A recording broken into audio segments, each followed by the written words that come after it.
Hi friends, Ayyanar துணை சீரியலில் இன்றைக்கி நாளைக்கான எபிசோடு பார்க்கலாம். புதுசாக பார்க்குறவங்களா இருந்தால் சப்ஸ்கிரைப் பண்ணிக்கோங்க, லைக்கு ஹைப்பு கொடுத்து விடுங்க. வாங்க வீடியோக்குள்ளே போகலாம். நேற்றுக்கு எபிசோடு எதில் முடிச்சிருப்பாங்கன்றது பார்த்தீங்கன்னா, சோழன் ஃப்ளைட் டிக்கெட் புக் பண்ணிட்டு இருப்பார். உடனே ஃப்ளைட் டிக்கெட்டா அப்படின்ற மாதிரி தான் ஆச்சரியமாக பார்ப்பாங்க. ஆமாம், நம்ம நாளைக்கு ஃப்ளைட்டில் தான் போக போகிறோம் அப்படின்ற மாதிரி தான் சோழன் சொல்லியிருப்பார். அப்படியே எபிசோடு முடிச்சிருப்பாங்க. இன்றைக்கி பார்த்தீங்கன்னா, சோழன் ஆமாம் ஃப்ளைட்டில் தான் போக போகிறோம், எவ்வளோ ஒரு டிக்கெட் அப்படின்றபோது 3 பேருக்கு 25,000 ஆயிருக்குது அப்படின்ற மாதிரி தான் சொல்லுவாங்க. அதுக்கப்புறம் பார்த்தீங்கன்னா, இவ்வளோ காசா, எவ்வளோ டிக்கெட் காமி அப்படின்ற மாதிரி நடேசன் கேட்பார். அதை வாங்கி பார்த்துட்டு, என்னடா பாட்னான்னு போட்டிருக்குது, ஏன்னா பித்தா அப்படின்னு சொல்லிட்டு சொன்னீங்க அப்படின்ற மாதிரி சொன்னதுக்கு, பாட்னாவில் தான் ஏர்போர்ட் இருக்குது, அங்கே தான் ஃப்ளைட் நிறுத்துவாங்க, அங்கேருந்து நம்ம இங்கே வரணும் அப்படின்ற மாதிரி சோழன் சொல்லுவார். அது எப்படிடா தெரியாத ஊரில் லாங்குவேஜ் ப்ராப்ளம், மொழி தெரியாது, நீங்கள் எப்படி போயிட்டு அந்த இடத்துல பேசுவீங்க கேட்குவீங்க அப்படின்ற மாதிரி தான் நடேசன் கேட்பார். உடனே சோழன் என்ன சொல்லுவார்னா, நாங்கள் அதை பார்த்துக்குறோம், ஏன் யாருன்னா கேட்டால் சொல்ல மாட்டாங்களா என்ன அப்படின்ற மாதிரி சொன்னதுக்கு, அது பீகார் ரொம்ப பெரிய ஊருடா, அவ்வளோ மோசமான ஆளுங்க அவங்க, அது மாதிரிலாம் டக்குன்னு சொல்ல மாட்டாங்கடா அப்படின்ற மாதிரி சொன்னதுக்கு, அதெல்லாம் நாங்கள் பார்த்துப்போம் அப்படின்ற மாதிரி சோழன் சொல்லுவார். அடுத்தது பார்த்திங்கன்னா, இவர் சேரன் அவ்வளோ காசாடா ஆச்சு அப்படின்ற மாதிரி சொன்னதுக்கு, சரி சரி நிலா வருதுன்னு சொல்கிறல்ல, அப்போ கரெக்டு தான், நம்ம ட்ரெயினில் போகிறத விட ஏரோப்ளைனில் போயிட்டு வர்றது தான் பெஸ்ட்டு அப்படின்ற மாதிரி தான் அவர் சேரன் சொல்லுவார். நாளைக்கு எத்தனை மணிக்குடா கிளம்பணும் அப்படின்ற மாதிரி சொன்னதுக்கு, 11 மணிக்கு போனோம், அதுக்கு முன்னாடி நம்ம 2 மணி நேரத்துக்கு முன்னாடி நம்ம அங்கே ஏர்போர்ட்டில் இருக்கணும் அப்படின்ற மாதிரி சொன்னதுக்கு, என்கிட்ட இந்த மாதிரி பாஸ்போர்ட்லாம் இல்லையேடா, நான் என்ன பண்ணுறது அப்படின்னு சொன்னதுக்கு ஒரு நிலா சொல்லுவாங்க, அது இங்கே பக்கத்தில் போயிட்டு வரதுக்குலாம் பாஸ்போர்ட் தேவையில்லைன்னா வெளிநாட்டுக்கு போகிற மாதிரி இருந்தால் தான் பாஸ்போர்ட் தேவைப்படும் அப்படின்ற மாதிரி தான் அவங்க நிலா சொல்லுவாங்க. அப்படியாப்பா சரி அப்படின்ற மாதிரி தான் சொல்லுவாங்க. அடுத்த நாள் காலையில் பார்த்திங்கன்னா, எல்லாருமே கிளம்பி ரெடியாக இருப்பாங்க. அதுக்கப்புறம் எல்லா துணியெல்லாம் எடுத்து வச்சாச்சா, என்ன கிளம்பிட்டிங்களா அப்படின்ற மாதிரி நடேசனும் கேட்பார். அதுக்கப்புறம் சேரன் பல்லவன்கிட்ட, டே பல்லவா, உன்னை கூட்டிகிட்டு போகலான்னு கஷ்டப்படாத, நம்ம இன்னொரு நாளைக்கு காசு சேர்த்து வச்சு நம்ம ஏரோப்ளைனில் போயிட்டு வரலான்டா அப்படின்ற மாதிரி தான் பல்லவன்கிட்ட சொல்லுவாங்க. சரி, நான் அதெல்லாம் ஒன்றும் பிரச்சனை இல்லை, போயிட்டு வரலாம் அப்படின்ற மாதிரி சொல்லுவாங்க. அதுக்கப்புறம் சேரன் பாண்டியன்கிட்ட கேட்பார், இந்த மாதிரி ஏரோப்ளைனில் போகும்போது வாமிட் எதனா வருமாடா அப்படின்ட்டு கேட்டதுக்கு, நான் என்ன முன்ன பண்ணே போயிருக்கிறேன், இவன் தானே டிக்கெட் புக் பண்ணால், நீங்கள் இவனே கேளுங்க அப்படின்னு சொல்லிட்டு சோழன்கிட்ட சொல்லுவாங்க. நான் என்னடா இப்போ போயிருக்கிறேன்னா என்ன, நானும் உன்ன மாதிரி புதுசு தாண்டா அப்படின்ற மாதிரி தான் அவரும் சொல்லுவார். அடுத்தது பார்த்திங்கன்னா, அங்கேருந்து கிளம்புற மாதிரி தான் காமிப்பாங்க. கிளம்பும் போது பார்த்திங்கன்னா, வானதி தான் வருவாங்க. பார்த்திங்களா, நீங்கள் கிளம்பும் போது நான் கரெக்டாக ஷார்ப்பாக உங்கள் எதிரில் வந்தேன்ல, என்னை பார்த்துட்டு போனீங்கன்னாவே உங்களுக்கு வேலையெல்லாம் முடிஞ்சிடும் அப்படின்ற மாதிரி தான் சொல்லுவாங்க. அதுக்கப்புறம் நீ பத்திரமா போயிட்டு வாங்க, நான் வீட்டை பார்த்துக்கிறேன் அப்படின்ற மாதிரி தான் சொல்லுவாங்க. சரிடான்ட்டு இவங்க அவகிட்ட விட்டுட்டு போகிறோமேன்னு சொல்லிட்டு எல்லோரும் சிரிச்சுக்கிட்டே கிளம்புவாங்க. அதுக்கேற்ற மாதிரி சாமி கும்பிட்டுட்டு கிளம்புவாங்க. டிரைவர் பார்த்திங்கன்னா சோழனுடைய ஃப்ரெண்டு தான் வந்திருப்பார். காரை திருப்பி நிறுத்துகிறா, நாங்கள் வரோம் அப்படின்ற மாதிரி அவர் ஓகே சொல்லுவார். அதுக்கப்புறம் ஏறி கிளம்பி போவாங்க. இவங்க நைட்டு பார்த்திங்கன்னா சோழனும் நிலாவும் தான் பேசுவாங்க. என்ன நிலா, ஃபோன் பார்த்துட்டுருக்கிறியா அப்படின்ற மாதிரி கேட்டதுக்கு, இல்லை சமைச்சுட்டுருக்கிறேன். ஃபோன் பார்த்துட்டு இருந்தானே இருக்கிற, அப்புறம் என்ன ஃபோன் பார்த்துட்டுருக்கிறியான்னு கேள்வி என்ன அப்படின்ற மாதிரி தான் நிலா சோழன்கிட்ட கேட்பாங்க. சோழன் என்ன சொல்லுவார்னா, சரி அப்போ நான் வேறு மாதிரி கேட்குறேன், எப்படி இன்றைக்கி நான் பண்ண வேலை கெத்து தானே அப்படின்ற மாதிரி கேட்டதுக்கு, கெத்தா எதுக்கு, இல்லை ட்ரெயினில் போகிறதுக்கு பதிலாக நம்ம ஃப்ளைட்டில் புக் பண்ணல, அப்போ அது கெத்து தானே எப்படி நிலா அப்படின்ற மாதிரி தான் கேட்டதுக்கு, போங்க சோழன், நான் ஒன்று நினச்சேன், நீங்கள் போயிட்டு ஃப்ளைட்டில் புக் பண்ணிட்டீங்க, ட்ரெயின்லேயே போயிருக்கலாம் தெரியுமா அப்படின்ற மாதிரி தான் நிலா சொல்லுவாங்க.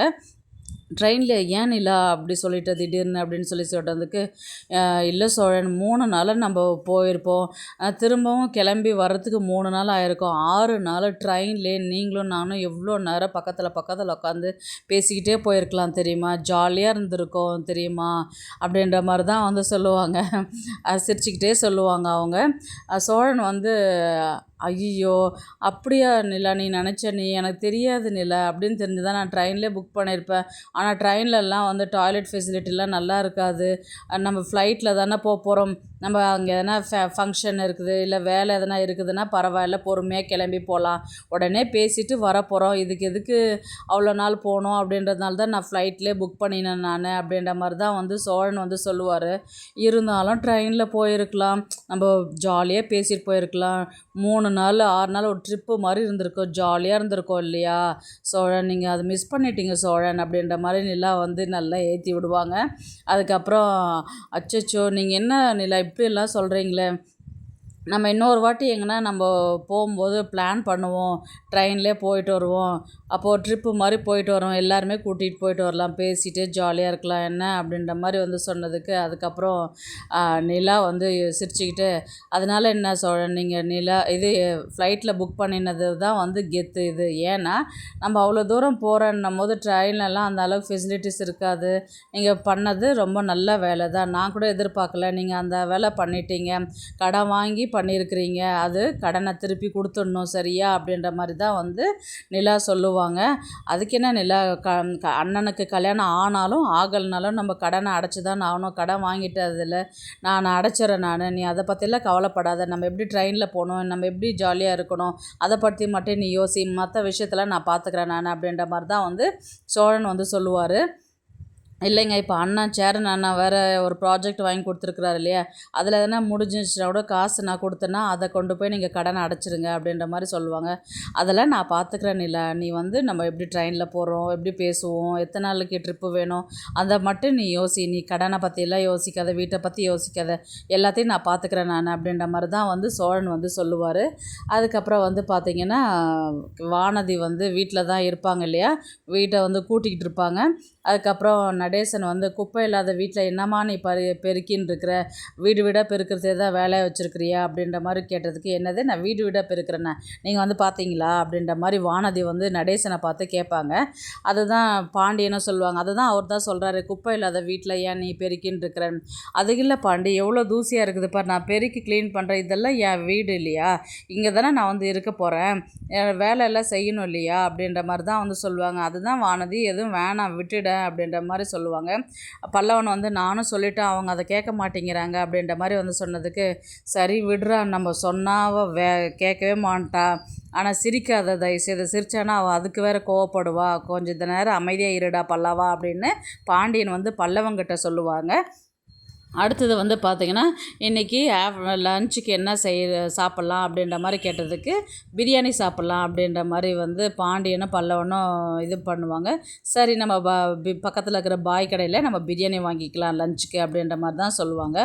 உடனே வந்து வானதி வந்து நான் லஞ்சுக்கு என்ன செய்யட்டுன்னு தான் கேட்டேனே தவிர்த்து என்ன வாங்கிட்டு வரோன்னு கேட்கல அப்படின்ற மாதிரி சொன்னதுக்கு, உங்களுக்கு என்ன பிடிக்கும், பிரியாணி, சரி பிரியாணிக்கு சிக்கன் குழம்பு ஓகேவா அப்படின்னு சொல்லிட்டு, உங்களுக்கு செய்ய தெரியுமா பிரியாணின்னு, செஞ்சுட்டா போச்சு அப்படின்ற மாதிரி, அப்போ செய்ய தெரியாதா அப்படின்ற மாதிரி கேட்டதுக்கு, அதெல்லாம் செய்ய தெரியும், நான் எழுதி கொடுக்குற இன்க்ரீடியன்ஸ்லாம் போய் நீ வாங்கிட்டு வான்னு சொல்லிட்டு ஒரு லிஸ்ட்டு போட்டு வானதி பேப்பரில் எழுதி பாண்டியன்கிட்ட கொடுப்பாங்க. இன்னும் இவ்வளோ ஐட்டம்ஸ் எழுதி கொடுத்துருக்குற அப்படின்ற மாதிரி கேட்டதுக்கு, பிரியாணின்னா பின்ன இத்தனை ஐட்டம்ஸ் வேணும் இல்லை அப்படின்ற மாதிரி தான் வந்து சொல்லுவாங்க. அதுக்கப்புறம் பாண்டியன் போயிட்டு திங்ஸ் எல்லாம் வாங்கிட்டு வந்து வீட்டில் இருப்பார். உடனே வந்து பார்த்திங்கன்னா வானதி ஹெல்ப் பண்ணணும், அதனால் நீ இந்த ட்ரெஸ் போட்டுருக்கிறல்ல மாற்றிட்டு வா ஹெல்ப் பண்ணுறதுக்கு அப்படின்ற மாதிரி தான் வந்து சொல்லுவாங்க. அதுக்கப்புறம் அவர் பனியன்லாம் கழட்டிட்டு தலையில் துணி கட்டிக்கிட்டு வந்து நிற்பார். ஆனால் ஒரிஜினல் வேலைக்கார மாதிரியே இருக்கிறேண்ணா அப்படின்ற மாதிரி பல்லவன் வந்து கிண்டல் பண்ணுவாங்க. டே கம்முன்னு இருடா, அவள் ஏதாவது ஒன்று செஞ்சுட்டு போட்டோண்டா அப்படின்ற மாதிரி தான் வந்து சொல்லுவாங்க. அது உடனே பாண்டியன் வந்து என்ன சொல்லுவார்னா, ஆல்ரெடி டைம் ஆகிடுச்சி, நீ இதுக்கப்புறம் வாங்கிட்டு வந்து செய்கிறதுக்கு நம்ம அழகாக கடையிலே வாங்கி சாப்பிட்டுட்டு போகலாமே அப்படின்னு சொல்லிட்டதுக்கு, இன்றைக்கி என்ன ஆனாலும் நான் தான் சமைச்சு கொடுப்பேன் அப்படின்னு சொல்லிட்டு வெங்காயத்தெல்லாம் எடுத்தாங்க. வெங்காயம் போட்டெல்லாம் பிரியாணி செய்வாங்களா அப்படின்னும்போது, இன்றைக்கி பல்லவன் என்ன பண்ணுவார், இன்றைக்கி சாப்பிட்ட மாதிரி தான் அப்படின்ற மாதிரி அவர் போய் கம்முன்னு உட்காந்துருவார். அதுக்கப்புறம் நடேசனை வந்து சொல்லுவார், என்னம்மா செஞ்சுட்டுருக்குற அப்படின்னு கேட்டதுக்கு, பிரியாணி செய்கிறேன் நான், பிரியாணியில் உனக்கு செய்ய தெரியுமா, நான் செஞ்சதில்லை, ஆனால் நான் வீடியோ பார்த்து நான் கரெக்டாக செஞ்சிருவேன் நான் அப்படின்ற மாதிரி தான் வந்து சொல்லுவாங்க. ஏன்டா ஒரு 500 ரூபா கொடுத்து 4 பொட்டலம் வாங்கிட்டு வந்து கொடுத்தா அழகாக நிம்மதியாக சாப்பிட்ருக்கலாமே, அதுக்கு விட்டுட்டு ஏன்டா இந்த வேலையை பண்ணிட்டுருக்கிறீங்கன்னு எங்கன்னா சொன்னால் இவ கேட்குறாளா, என்னென்னா பண்ணுங்க அப்படின்னு சொல்லிட்டு அவரு கிளம்பி போயிடுவார். உடனே வானதி வந்து வெயிட் மிஷின் இருக்குதா அப்படின்னு கேட்பாங்க. எதுக்கு அப்படின்னு கேட்டதுக்கு, இல்லை வெங்காயம் அளந்து பார்த்து அளவாக போட்டால் தான் வந்து டேஸ்ட்டு நல்லாயிருக்கும் அப்படின்னு சொல்லிட்டு சொல்லியிருக்கிறாங்க யூடியூப்பில், அதனால தான் வெயிட் மிஷின் கேட்டேன் நான் அப்படின்னு சொன்னதுக்கு, வெயிட் மிஷின்லாம் இங்கே இல்லைம்மா தாயே, நீ இருக்கிறத வச்சு செய் அப்படின்ற மாதிரி தான் வந்து அவர் பாண்டியன் வந்து சொல்லுவார். சரி பாண்டி நான் செய்கிறேன், வெயிட் பண்ண பாண்டி அப்படின்ற மாதிரி தான் வந்து சொல்லுவாங்க. அப்படியே இன்றைக்கான எபிசோட் முடிப்பாங்க. நாளைக்கு வந்து பார்த்திங்கன்னா நிலா, சோழன் எல்லாருமே வந்து சந்தா வீட்டை கண்டுபிடிச்சி சந்தா வீட்டுக்கு போவாங்க. ஃபஸ்ட்டு அனீஷ்க்கு தான் கால் பண்ணி பேசுவாங்க. இந்த மாதிரி அனீஷ் நீ எங்கே இருக்கிற, நாங்கள் உங்கள் ஊருக்கு வந்திருக்கிறோம், எப்படி வீட்டுக்கு வரணும் அப்படின்ற மாதிரி வந்து கேட்டதுக்கு, ஐயோ ஏன் பையா இங்கே வந்தீங்க, பிரச்சனையாக ஆகிட போகுது அப்படின்ற மாதிரி தான் வந்து சொல்லுவாங்க.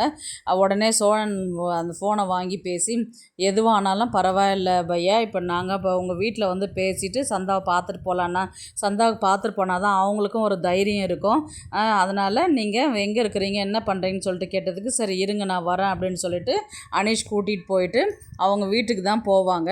அதுக்கப்புறம் வந்து பார்த்திங்கன்னா அவங்க அப்பா அம்மா எல்லாம் இருப்பாங்க. வாங்க அப்படின்ற மாதிரி தான் உள்ளே கூப்பிட்டு பேசுவாங்க. அதுக்கப்புறம் நடந்த விஷயத்தை எல்லாத்தையுமே சொல்லுவாங்க. இப்போ நான் எதுக்கு என் சொந்தக்கார பையனுக்கு கல்யாணம் பண்ணி கொடுக்குறன்னும் போது, அவன் வந்து வசதியாக இருக்கிறான், என் பொண்ணை சந்தோஷமாக வச்சுப்பான், அதனால தான் அவனுக்கு நான் கல்யாணம் பண்ணி கொடுக்குறேன், சேரன்கிட்ட என்ன இருக்குது அப்படின்ற மாதிரி தான் வந்து சந்தாவுடைய அப்பா அம்மா வந்து கேட்பாங்க. அவர் வந்து என்ன சொல்லுவார்னா, கொஞ்ச நேரம் யோசித்து பார்த்துட்டு, அப்போது பையன் பணம் நகைன்னு வச்சுருந்தா அப்போ பொண்ணை கொடுப்பீங்களா அப்படின்ற மாதிரி தான் வந்து கேட்பாங்க. அதுக்கு என்ன தாராளமாக கொடுத்துட்டா போச்சு அப்படின்ற மாதிரி தான் வந்து சந்தாவுடைய அப்பா சொல்கிற மாதிரி இருக்கும் பதில். அப்படின்னா 28 லட்சம் வந்து நான் பணமும் 50 சவரன் நகையும் போட்டு நான் உங்கள் பொண்ணை கல்யாணம் பண்ணிக்கிறதுக்கு இது உங்களுக்கு சம்மதமா, எனக்கு ஒரு 6 மாதம் டைம் மட்டும் கொடுங்க அப்படின்ற மாதிரி தான் வந்து சோழன் வந்து அவங்க அப்பா கிட்ட வந்து சந்தா அப்பா கிட்ட வந்து பேசுவாங்க. 6 மாதம் டைமு, எனக்கு இவ்வளோ பணம் தரீங்கன்னாக்கா எனக்கு ஒன்றும் பிரச்சனை இல்லை, உங்களுக்கு 6 மாதம் டைம் இருக்குது, நீங்கள் அதுக்குள்ளே ரெடி பண்ணிவிட்டு வந்து நீங்கள் கேட்டிங்கன்னா நான் கண்டிப்பாக கொடுப்பேன். 6 மாதம் உங்களால் எதுவுமே ரெடி பண்ண முடியல, எதுவும் கொடுக்க முடியலன்னா நான் எங்கள் அக்கா பையனுக்கே கல்யாணம் பண்ணி வச்சுருவேன், இது உங்களுக்கு சம்மதமா அப்படின்ற மாதிரி தான் வந்து கேட்பாங்க. இது எங்களுக்கு சம்மதம் அப்படின்ற மாதிரி தான் வந்து சொல்லுவாங்க. அதுக்கப்புறம் வந்து சேரன் வந்து சந்தா கிட்ட பேசிட்டு வர மாதிரி இருக்கும். நீ எதுக்கும் பயப்படாத, நான் இருக்கிறேன், நான் தான் உன்னை கல்யாணம் பண்ணிப்பேன், உங்கள் வீட்டில் வந்து நான் முறையாக வந்து நான் சொன்னதை வந்து செஞ்சு கொடுத்துட்டு நான் போகிறேன் அப்படின்ற மாதிரி தான் வந்து சொல்லுவாங்க. உடனே நிலாவும் சேரனும் வந்து சோழன்கிட்ட தான் பேசுவாங்க.